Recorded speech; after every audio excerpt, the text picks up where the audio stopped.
Hey everybody, HomeSliceHenry here, and in today's video we're going to be taking a look at an incredibly powerful pick in the Open Ultra League, XL Tackle Greedent. Greedent has previously seen use in the Ultra League, but it was with the fast move of Bullet Seed.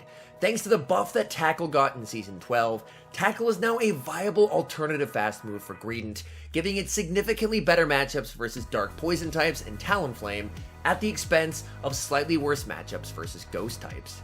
So without further ado, let's hop into the matches and check out Tackle Greedent in action in the Ultra League.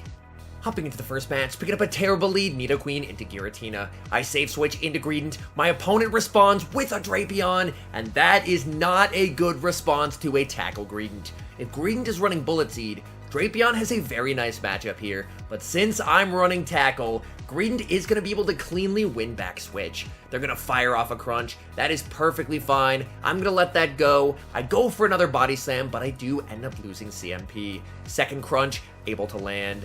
I'm going to let that go, and I'm going to fire off another Body Slam. Body Slam, able to land. Drapion, farming up, trying to reach another Crunch, but I'm going to fire off a third Body Slam just before they're able to get there. Body Slam, gets the shield. Drapion, trying to keep switch advantage, but I am not going to let that happen. I need to align my Nidoqueen against whatever they have in the back, and not against the Giratina. I will be able to reach a Crunch versus the Giratina, but they bring in their third Pokemon instead. They bring in Alolan Muk, so I end up throwing a resisted Crunch. Definitely not the best move ever, but at the very least, I have switch advantage here. In comes Nidoqueen. I will be able to tank any one move they throw here. They fire off the Dark Pulse. I'm going to continue to farm up, watch for the catch. They go for it, I bank the energy, and now it's Scrafty versus Giratina. This is a Dragon Breath Giratina, meaning that it is a significantly better matchup for my opponent than if they were running Shadow Claw. I'm going to be firing off the Foul Play here. Foul Play does get a shield, my opponent recognizing that I'm less likely to bait on the first one. That's a very nice read. I will be able to tank this Dragon Claw and reach a Foul Play before I get taken out. And the nice thing is, I do have an Earth Power loaded. Earth Power plus Foul Play should be enough to take out the Giratina. Giratina able to farm down. I go for the Earth Power. Opponent makes a beautiful catch, catching the Earth Power onto the Alolan Muk. Honestly, I needed to Earth Power it anyway, and I will be able to reach a second Earth Power here. This Dragon Claw is not going to be enough to KO. Nidoqueen reaches the Earth Power. Earth Power will easily take down the Giratina, and that is a good game. Dream lead in the next match, Nidoqueen into Sylveon. Opponent will need to immediately save switch, and they're going to bring in Talonflame. I'm going to stay in with my Nidoqueen and fire off a Poison Fang. Poison Fang will get a debuff, and then I can bring in Greedent. Since I have Tackle, this is a significantly better matchup than if I have Bullet Seed. They're going to fire off a move, just a Flame Charge, that is perfectly fine. I farm up, opponent sees the writing on the wall, and concedes the match. Hopping into the next match, leading Nidoqueen into Cresselia. I do need to stay in this lead to start and get some valuable chip damage before I eventually save switch into Greedent. I'm going to fire off the Poison Fang right away. That doesn't do a lot of damage, but it gets that ever important defense drop. I'm going to let this go, hoping that it's not Future Sight, but it is, and that does massive damage. I will be able to reach the Earth Power. Earth Power is going to do a ton of damage in return. Earth Power, able to land. I bring in Greedent, and they're going to fire off a move. Honestly, whatever they throw is fine by me. Greedent can tank it. Greedent absorbs the damage. In comes Talonflame, and as you see, these tackles are really adding up on the Talonflame. Body Slam, able to land. Talonflame continues to farm up, and they're going to fire off a move. You know what? I'm going to commit the shield here.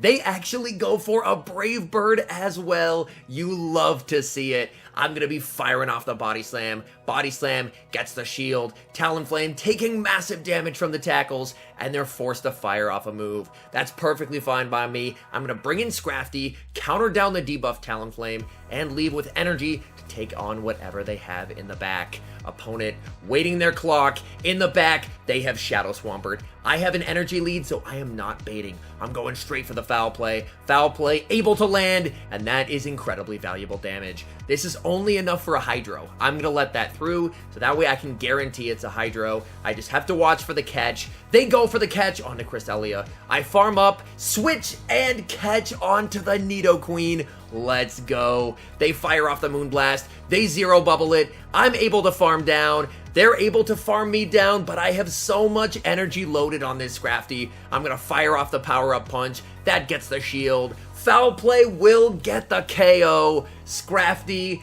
taking out the Swampert and clutches the win. Hopping into the next match, picking up a Nightmare lead, Nidoqueen into Shadow Swampert. I'm gonna need to immediately save switch into Greedent, and my opponent responds with Venusaur. This is definitely a matchup where it is nice to have Tackle. The Tackle fast move pressure hitting for neutral is going to add up on the Venusaur. Venusaur is going to be firing off a Frenzy Plant. That is going to do a lot of damage. Greedent able to hang on. Greedent farming up, able to outpace and reach the last second Body Slam. I'm hoping this is going to be enough to KO. Body Slam barely is not, and I am going to have to commit a shield. Honestly, it's worth it to me because I need switch advantage here. Opponent is going to be waiting their switch clock here, and then they do bring back in the Shadow Swampert. I will be able to outpace them and reach the Body Slam. This will either get the shield back or deal quite a lot of damage. They do commit the shield. Swampert overfarms a lot, and they're going to fire off a move. I'm going to let this go, and then I'm going to bring in Scrafty. Scrafty versus Swampert is a fairly neutral matchup, so it's a lot better than if it was aligned against the Nidoqueen. They're going to fire off a move. They go for the Hydro. That does a lot of damage. They're going to be able to reach a second Hydro. This is not going to be enough to KO, so I am going to let it go. I will be able to reach the Foul Play, but I decide to bait with the Power-Up Punch, hoping for a shield. Power-Up Punch gets no shielded. I'm in a bit of trouble here. Scrafty able to reach a last-second Power-Up Punch, hoping I can KO the Swampert. I can. In comes Nidoqueen. They have Wall Rain in the back, and we lose a heartbreaking game.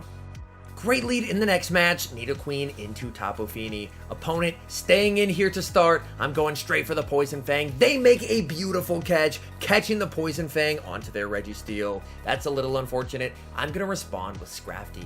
Thanks to the fact that they're already debuffed here, I should be able to throw one Foul Play and then counter down before they're able to reach a second move. In the Ultra League, XL Scrafty is able to tank any one move from Registeel, so I'm going to let this go. They go for the Focus Blast. Scrafty tanks it no problem and is fully able to farm down. That is massive. Tapu Fini does have energy, and they're probably going to look to absorb this energy and farm down. Back in comes the Tapu Fini. I'm going to be firing off the Foul Play. Foul Play doesn't do a whole lot. Scrafty able to reach a last second Foul Play. That is very nice. That is going to get them very low. And I'm going to bring in Greedent in the back. They have Talonflame, and this is not nearly as safe of a matchup as it would typically be.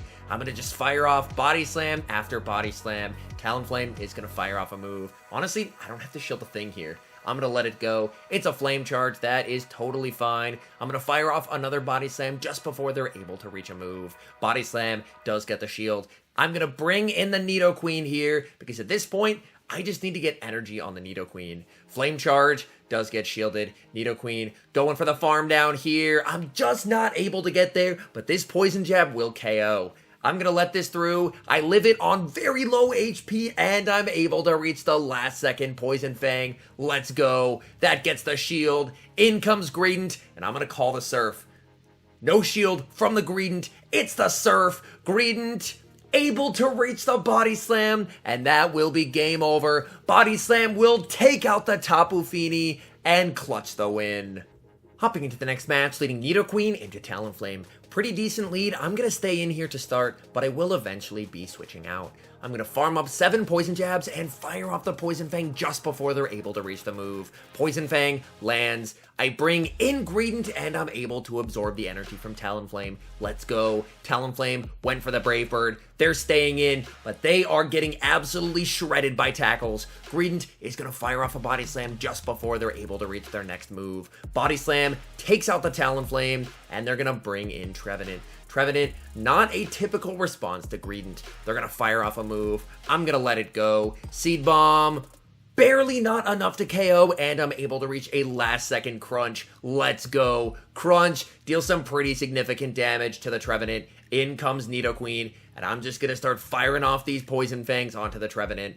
Poison Fang able to land. I am 100% shielding here, so I can debuff whatever they have in the back. They go for the Shadow Ball. In the back, they have Shadow Swampert. I'm throwing a Poison Fang here, and I'm not even building up to the nuke move, because I just want to get that debuff off, force them to throw some energy, and then I'm just going to go for a counter down with Scrafty. They're going to fire off a move. Hydro Cannon will take out the Nidoqueen, and in comes Scrafty, and I'm just going straight for the power-up punches as soon as I get them. They're going to fire off a move. Hydro Cannon does do a lot of damage to Scrafty. Scrafty going for the power-up punch. Swampert has 2 shields, has to start using them. They're going to fire off another move. The bad news for them is they are debuffed, and my attack is raised. They bring in Trevenant, they reset the debuff, back in comes Swampert, Scrafty able to counter down, and clutch an incredibly close win. Hopping into the next match, leading Nidoqueen into Alolan Muk. This is a great lead, so I'm definitely going to be staying in here. Alolan Muk is going to reach the Dark Pulse as I reach the Earth Power, but I decide to go for the extra. I'm going to tank the Dark Pulse, overfarm slightly, and fire off the Earth Power. This will do a ton of damage if it lands, which it does. In comes Greedent. Greedent going for the tackle farm down. We are barely not able to farm down as they're able to reach a last-second Dark Pulse. Thankfully, Greedent able to tank that fairly nicely. In comes Sylveon, and I'm just gonna start spamming out these body slams. The combination of body slam spam plus the tackles are really going to add up on Sylveon here. Firing off a second body slam. This is gonna be getting Sylveon deep into the yellow health. Sylveon not going to be able to farm down, and they're forced to throw a move. You absolutely love to see it. Greedent gets taken out. In comes Nidoqueen. In the back is Giratina. I'm going to fire off a Poison Fang, and then I'm going to switch into Scrafty. This way, I can guarantee that when I land a Foul Play, it's going to be doing significantly more damage than before. This is a Shadow Claw Giratina, which is a much better matchup for Scrafty, but the downside is that they're spammy enough to the point where they may be able to throw enough Dragon Claws to stall out their Switch Clock and reset the debuff. I am not willing to bait here. I'm going straight for the Foul Play. Foul Play able to land, and that is huge. From this point on, I'm just going straight power-up punch. I'm just going to counter down the remainder of their team. I'm able to grab a shield, and I'm just going to keep spamming out these power-up punches. Opponent brings in the Sylveon. I'm able to farm down. They bring in Giratina. They reset one debuff, but I am putting that debuff right back on. Poison Fang lands. They're going to fire off a move, and at this point, this game is over. Dragon Claw, barely not enough to KO, and that is a good game. Hopping into the final match, leading Nidoqueen into Dragonite. This is definitely where I want to see Dragonite on the team. My opponent is staying in, and that works well for me. I'm going to fire off the Poison Fang as soon as I get it. Poison Fang lands on the Dragonite. Opponent save switches into Trevenant. I'm going to fire off a second Poison Fang, and then bring in Greedent to absorb their energy. As I mentioned at the beginning, basically the main downside to running Tackle is it does make Greedent's matchups against Ghost types a lot less comfortable, but in this case, so long as I'm able to Poison Fang it, I can very safely maintain alignment here. They're going to fire off the double Seed Bombs, and that is fine by me. I'm going to overfarm and fire off the Crunch just before they're able to reach their next Seed Bomb here. Crunch, more than likely not going to be shielded as I'm able to win switch. Back in comes Dragonite. Dragonite looking to farm up, but the Body Slam spam plus the tackle damage is going to add up. Body Slam is shielded. Dragonite is going to be forced to throw a move. Honestly, that is fantastic for me. Dragon Claw is going to take out the Greedent. I'm going to bring back in the Nidoqueen. In the back, they have Swampert. Again, Scrafty versus Swampert, a pretty neutral matchup, but I have shield advantage, so I am in the driver's seat for this match. Hydro Cannon lands. I'm going straight for the Foul Play. I do have a shield advantage, so I am not baiting. Foul Play, able to connect, and that is massive, because now I can just go for a counter farm down here. This is a tough call. I shield it. It is the Hydro Cannon. I don't have to shield this one, though. An Earthquake would have KO'd. A Hydro Cannon will not. I'm able to tank it. I'm able to farm down. I go for the Foul Play, but I do lose CMP. But it's not going to matter. Nidoqueen's going to be able to win this game for me. In comes Nidoqueen. I'm just going straight for the Poison Fang. Nidoqueen doing what Nidoqueen does best. Taking out the Dragonite. And that is a good game. All in all, I had a ton of success with Tackle Greedent and with this team as a whole. This team feels incredibly strong in the current Ultra League meta. It was recommended to me by one of my faction's teammates, and honestly, it put in a ton of work. And as for Tackle Greedent, I really liked it on the save switch, as more often than not, the things people are switching into a Greedent save switch, whether it be a Talonflame or a Dark Poison, Tackle can really help in those matchups, and potentially even help you win Switch. Anyways, thank you guys so much for watching. If you're enjoying the content, make sure to leave a like and subscribe to the channel if you haven't. And a special thank you, as always, to our members here on YouTube. The support you guys provide is absolutely incredible, so thank you guys oh so very much. And until next time, I've been HomeSliceHenry.